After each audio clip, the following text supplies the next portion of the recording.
Right, streets of social media, man knows what I'm trying to nyaya dziri kufamba sei ha streets ka vanhu vanombokandirana zvimagrenade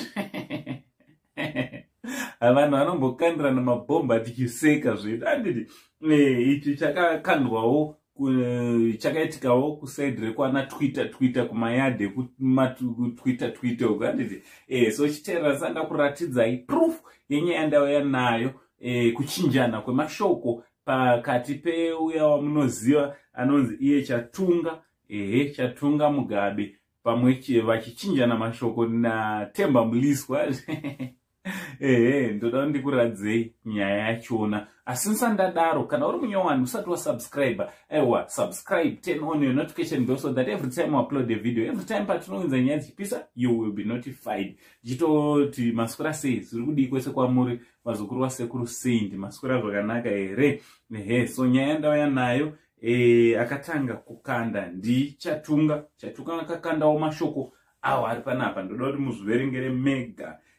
apo Chatunga paakanyora kuti zvoni 90% of Zim and SA slay queens don't go to work or do any side hustle, but they are living a luxurious lifestyle. Andidi Chatunga akanyora uyu zvinotora nguva Temba Mliswa Temba Mliswa akabva apindura ipapo obva ati momzo wako was Zimbabwe's first slay queen Edunda head secretary ikwe aiwa ichachado chipedzesa verengai mega zukuru mamashoko achona anorema asi ndicho chichi chiverengei ndoda kuti munato chiverenge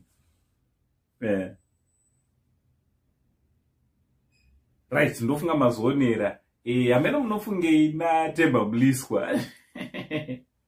munofungeiwo naTemba Mliswa naChatunga vari kubhombana mumastreets umu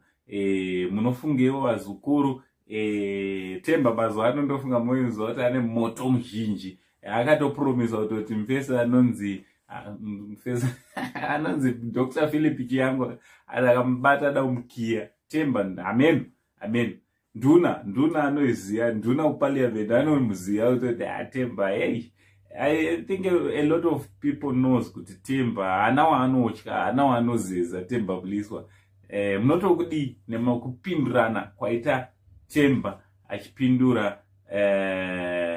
mwana Atukirwa Mai Vake zvakaoma ndiri ndochada ndozokuzivisai zviri kuitika mastreets ngataura no comment section kuti munofunge nezvenyaya iyi from Uncle Sam, the only Zimbabwean uncle hakuna umwe sekuru weZimbabwe sei ndini tichiti much love